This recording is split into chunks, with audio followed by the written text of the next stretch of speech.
नमस्ते बच्चों। आज मैं आप लोगों को क्लास 9 क्षितिज का पाठ बच्चे काम पर जा रहे हैं। इनके कवि राजेश जोशी जी हैं। इसका मैं एमसीक्यू प्रश्न उत्तर पढ़ाने जा रही हूँ। एमसीक्यू का मतलब है मल्टीपल चॉइस क्वेश्चन। इसमें 4 ऑप्शन रहते हैं। चार में से एक सही रहता है, 3 गलत रहता है। इस बार एग्जाम में ये पूछे जाएंगे, इसलिए मैं सारे चैप्टर का एमसीक्यू बना रही हूँ। और इससे पहले भी बच्चों मैं बहुत सारे चैप्टर का एमसीक्यू बना चुकी हूँ। और क्लास 9, क्लास 10, कृतिका, क्षितिज, स्पर्श, संचयन, इसका मैं सारा वीडियो बना चुकी हूँ। फुल एक्सप्लेनेशन, समरी और क्वेश्चन आंसर। और हिंदी व्याकरण भी मैं पढ़ाई हूँ आसान रूप में। तो उन सबको देखने के लिए आप ऊपर दिए गए आई बटन पर क्लिक करके देख सकते हैं, या नीचे दिए गए डिस्क्रिप्शन बॉक्स में देख सकते हैं, या प्लेलिस्ट में जाकर देख सकते हैं। और बच्चों, आप मुझे इंस्टाग्राम, फेसबुक और ट्विटर पर भी फॉलो कर सकते हैं। तो अभी हम लोग पढ़ेंगे बच्चे काम पर जा रहे हैं, इसका एमसीक्यू प्रश्न उत्तर। उससे पहले थोड़ा सा शॉर्ट क्वेश्चन भी दिया गया है, जो कि शॉर्ट क्वेश्चन आप समझ जाएंगे तो एमसीक्यू जितने भी पूछे जाएंगे उसमें आपको क्वेश्चन ढूंढने में उत्तर ढूंढने में आसानी हो जाएगा। तो बच्चे काम पर जा रहे हैं, उसका यहाँ पर स्टेंजा दिया गया है और उसमें से कुछ क्वेश्चन पढ़ाया गया है, जो कि बहुत ही इम्पोर्टेंट है। उसके साथ साथ एमसीक्यू भी है। तो इस पाठ में क्या है? कोहरे से ढकी सड़क पर बच्चे काम पर जा रहे हैं। सुबह सुबह बच्चे काम पर जा रहे हैं। हमारे समय की सबसे बड़ी भयानक पंक्ति है यह। भयानक है, इसे विवरण की तरह लिखा जाना चाहिए इसे सवाल की तरह। काम पर क्यों जा रहे हैं बच्चे? क्या अंतरिक्ष में गिर गई है सारी गेंदें? क्या दीमकों ने खा लिया है सारी रंग बिरंगी किताबों को? क्या काले पहाड़ के नीचे दब गए हैं सारे खिलौने?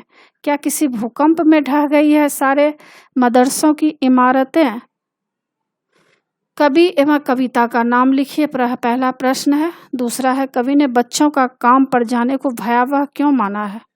तो इसमें नीचे देखिए उत्तर दिया गया है सबका। पहला प्रश्न है, कवि एवं कविता का नाम लिखिए। तो कवि राजेश जोशी जी हैं और कविता बच्चे काम पर जा रहे हैं।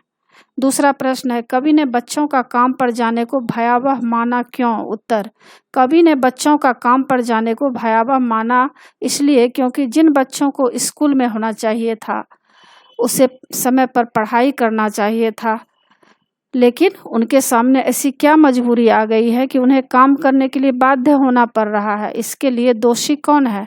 तीसरा प्रश्न, बच्चों की इस दयनीय स्थिति के बारे में क्या प्रश्न होना चाहिए? उत्तर है, बच्चों की इस भयावह और दयनीय स्थिति को देखकर यह प्रश्न होना चाहिए कि आखिर बच्चे काम पर क्यों जा रहे हैं, उनके सामने ऐसी क्या समस्या है, इसके लिए दोषी कौन है। चौथा प्रश्न है, कवि के अनुसार बचपन कैसा होना चाहिए? चौथा प्रश्न है, उत्तर इसका है, कवि का कहना है कि बच्चों के हाथों में खिलौने होने चाहिए थे, उनको किताबें लेकर स्कूल में होना चाहिए था, परंतु इन चीज़ों से वंचित होकर उनका बचपन छिन गया है। पांचवा प्रश्न है, इस काव्यांश में कवि ने क्या भाव व्यक्त किए हैं? उत्तर है, कवि बच्चों को काम पर जाते देख बहुत आहत हैं, हृदय से काफ़ी दुखी हैं। यह हमारे समाज के और हमारी सरकार के लिए कलंक की बात है। हमारे समाज का क्या कोई दायित्व नहीं है? यदि हमारे बच्चे काम पर जाएं तो यह हमारे लिए धिक्कार की बात है। अब बच्चों, एमसीक्यू शुरू हो गया है। एमसीक्यू का मतलब होता है मल्टीपल चॉइस क्वेश्चन, और या ऑब्जेक्टिव प्रश्न उत्तर कहा जाता है, या बहुविकल्पीय प्रश्न उत्तर कहा जाता है। इसमें 4 ऑप्शन रहेंगे, एक सही रहेगा, सही उत्तर आपको लिखने होंगे। तो पहला प्रश्न है, राजेश जोशी का जन्म कब हुआ था? क सन 1945 में, ख सन 1946 में, ग सन 1948 में, घ सन 1950 में। तो राजेश जोशी का जन्म कब हुआ था? इसका सही उत्तर है सन 1946 ईस्वी में।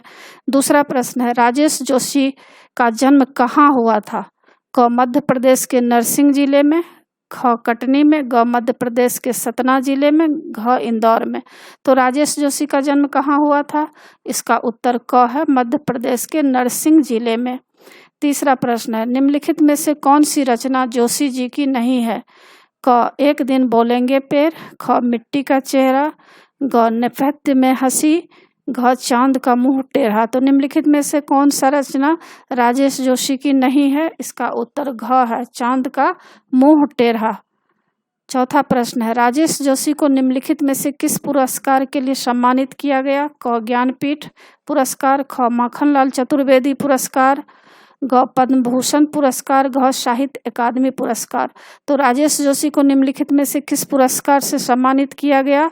इसका उत्तर है घ साहित्य अकादमी पुरस्कार। पांचवा प्रश्न है, कवि ने किसके काम पर जाने को भयावह माना है? क बच्चों के, ख बूढ़ों के, ग औरतों के, घ बीमारों के। तो कवि ने किसके काम पर जाने को भयावह माना है? इसका सही उत्तर है क बच्चों के। छठा प्रश्न है, बच्चों की इस दयनीय स्थिति के बारे में क्या प्रश्न होना चाहिए? क बच्चों से काम कराना चाहिए, ख बच्चों को क्यों पढ़ना चाहिए, ग आखिर बच्चे काम पर क्यों जा रहे हैं, घ बच्चों को स्कूल में दाखिला क्यों नहीं दिया जाता। तो क्या है प्रश्न यह है कि बच्चों की इस दयनीय स्थिति के बारे में क्या प्रश्न होना चाहिए? इसका सही उत्तर है ग, आखिर बच्चे काम पर क्यों जा रहे हैं। सातवां प्रश्न, कवि के अनुसार बचपन कैसा होना चाहिए? क बचपन खुशियों से भरा होना चाहिए, ख बचपन में काम करना चाहिए, घ बचपन में पढ़ना भी चाहिए, घ बचपन मधुर कल्पना जैसा होना चाहिए। तो प्रश्न क्या है? प्रश्न यह है कि कवि के अनुसार बचपन कैसा होना चाहिए? इसका सही उत्तर है बचपन खुशियों से भरा होना चाहिए। आठवां प्रश्न, कवि ने सबसे भयावह किसे माना है? क अशिक्षा, ख गरीबी, ग बच्चों के काम पर जाने को, घ प्रदूषण को। तो कवि ने सबसे भयावह किसे माना है? इसका उत्तर है ग बच्चों के काम पर जाने को। 9 नंबर प्रश्न है, सुविधा और मनोरंजन के उपकरणों से बच्चे वंचित क्यों हैं? इसमें 4 ऑप्शन है, काम पर जाने के कारण, ख गरीबी के कारण, ग अशिक्षा के कारण, घ अपने माता पिता के कारण। तो सुविधा और मनोरंजन के उपकरणों से बच्चे वंचित क्यों हैं? इसका उत्तर ख है, गरीबी के कारण। 10 नंबर प्रश्न है, बच्चों का काम पर जाना किसके समान है? क पागलपन, ख एक हादसे, ग एक बुराई के, घ एक तूफान के। तो प्रश्न है, बच्चों का काम पर जाना किसके समान है? इसका उत्तर है ख, एक हादसे के समान है। 11 नंबर प्रश्न, बच्चे काम पर जा रहे हैं, इसे किस तरह लिखा जाना भयानक है? क विवरण की तरह, ख गजल की तरह, ग कविता की तरह, घ कहानी की तरह। तो बच्चे काम पर जा रहे हैं, इसे किस तरह लिखा जाना चाहिए? भयानक है। उत्तर है विवरण की तरह। 12 नंबर प्रश्न है, अब बच्चों इसमें विवरण की तरह जो है, बच्चे काम पर जा रहे हैं, इसे किस तरह लिखा जाना चाहिए? तो विवरण की तरह, मतलब विवरण की तरह लिखना चाहिए। और 12 नंबर प्रश्न है, काम पर जा रहे बच्चों के हिस्से की गेंदें कहाँ गिर गई है? क मैदान में, ख अंतरिक्ष में, ग नदी में, घ समुद्र में। तो काम पर जा रहे बच्चे के हिस्से की गेंदें कहाँ गिर गई है? इसका उत्तर है ख अंतरिक्ष में। 13 नंबर प्रश्न है, उनके खिलौने कहाँ दब गए हैं? क मिट्टी के नीचे, ख मकान के नीचे, ग पार्क में, घ काले पहाड़ के नीचे। तो उनके खिलौने कहाँ दब गए हैं? इसका उत्तर है घ काले पहाड़ के नीचे। 14 नंबर प्रश्न, कवि के अनुसार बच्चों की किताबों को कौन खा गई है? क भैंस, ख गधा, ग दीमक, घ चिड़िया। तो कवि के अनुसार बच्चों की किताबों को कौन खा गई है? उत्तर होगा ग दीमक। 15 नंबर प्रश्न है, बच्चे कैसे सड़क से काम पर जा रहे हैं? क कच्ची सड़क, ख पक्की सड़क, ग कीचड़ से युक्त सड़क, घ कोहरे से ढकी सड़क। तो बच्चे कैसी सड़क से काम पर जा रहे हैं? उत्तर होगा घ कोहरे से ढकी सड़क पर बच्चे काम पर जा रहे हैं। 16 नंबर प्रश्न, बच्चे काम पर जा रहे हैं, इस पंक्ति को किस प्रकार लिखा जाना चाहिए? क विवरण की तरह, ख सवाल की तरह कि बच्चे काम पर क्यों जा रहे हैं, ग आवश्यकता की तरह कि सभी को काम करना चाहिए, घ इस तरह की कर्म ही पूजा है। तो इसमें क्या प्रश्न है, बच्चे काम पर जा रहे हैं, इस पंक्ति में किस प्रकार लिखा जाना चाहिए? तो उत्तर होगा ख सवाल की तरह लिखा जाना चाहिए कि बच्चे काम पर क्यों जा रहे हैं। 17 नंबर प्रश्न, लोगों को बच्चों का काम पर जाना अटपटा क्यों नहीं लगता? क, वे कर्म को ही पूजा मानते हैं। ख, वे संवेदना शून्य हो गए हैं। ग, उनका मानना है कि काम सभी को करना चाहिए। घ, हमारी सरकार बच्चों को कर्मयोगी बनाना चाहती है। तो प्रश्न है कि लोगों को बच्चों का काम पर जाना अटपटा क्यों नहीं लगता? इसका उत्तर है कि वे संवेदना शून्य हो गए हैं, यानी आज के समय के लोग जो हैं उनके पास थोड़ी सी भी सहानुभूति, प्रेम, दया नहीं है कि बच्चे काम पर क्यों जा रहे हैं। समान तरह से वे लोग देखते हैं। तो इसका उत्तर है कि वे संवेदना शून्य हो गए हैं। और बच्चों देखिए, नीचे जितने भी सारे MCQ प्रश्न है उसका उत्तर नीचे दिया गया है। वैसे मैं सारे उत्तर में टिक लगा दी हूँ ताकि आप लोगों को टिक लगा हुआ आराम से याद हो जाएगा। नीचे नीचे करके इतना देखने में आप लोगों को दिक्कत आ सकती थी, इसलिए मैं सारे उत्तर को टिक लगा दी हूँ। और इसी के साथ बच्चों पाठ की समाप्ति होती है।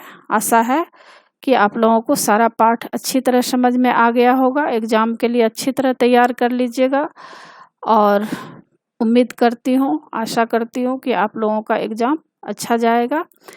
और बच्चों इसी के साथ पाठ की समाप्ति होती है। और आप मेरे चैनल देव नागरी को ज़रूर सब्सक्राइब कीजिएगा और सब्सक्राइब के बगल में बेल आइकन बटन है, उसे क्लिक कीजिएगा ताकि जो भी मैं वीडियो बनाती हूँ उसका नोटिफिकेशन आप तक सबसे पहले पहुँच जाएगा। और लाइक कीजिएगा, शेयर कीजिएगा। जान पहचान के जो बच्चे होंगे जिनको MCQ अभी तक नहीं मिला है उनको भी शेयर कर दीजिएगा ताकि जल्द से जल्द वे भी पढ़ाई कर लें। और कमेंट्स कीजिएगा कि आपको यह पाठ कैसा लगा। नए पाठ के साथ फिर मैं मिलूंगी बच्चों। धन्यवाद।